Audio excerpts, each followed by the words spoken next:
កំពុងឆ្នាំងបាំងភ្នំកងរៃធម្មជាតិនឹងខៀវខ្ចីនៅតាមដងផ្លូវលាំងខ្យល់ពីជើងក្រអូមក្លិនស្រូវ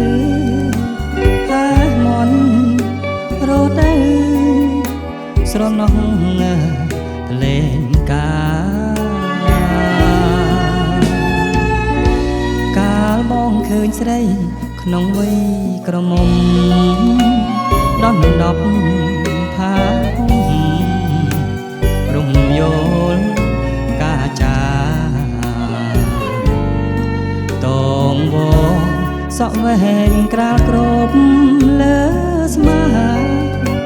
ទឹកដមនេត្រាដិតជាប់រូបស្រីស្រអែមលាក់ខ្លួនខំពួនធ្វើឆ្នាំងបងឈរមើលភាំងលិចអស់អ្វីកូនទុយភ្នែកអូនជំនួសសំដីអៀនភ្ញៀវកវីអូនស្ដីបែខ្នងបងផ្ញើអក្រាតាមគោចុងឆ្នាំគោអើយជួយផ្ដាំទៅស្រ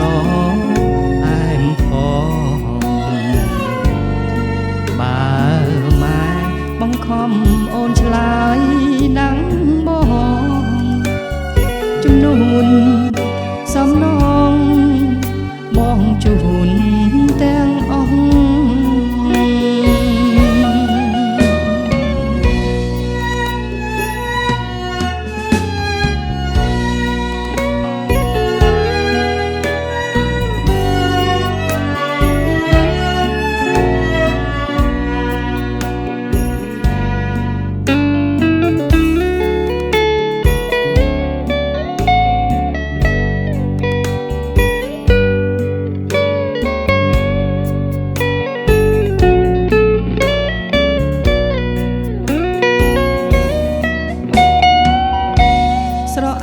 លាក់ខ្លួនខំពួនធ្វើឆ្នាំងបងឈរមើលភាំងលិចអស់អ្វីកូនទុយភ្នែកអូនជំនួសសំដីអៀនភ្ញៀវកវីអូនស្ដីបែខ្នងបងផ្ញើអក្រាតាមគោចុងឆ្នាំគោអើ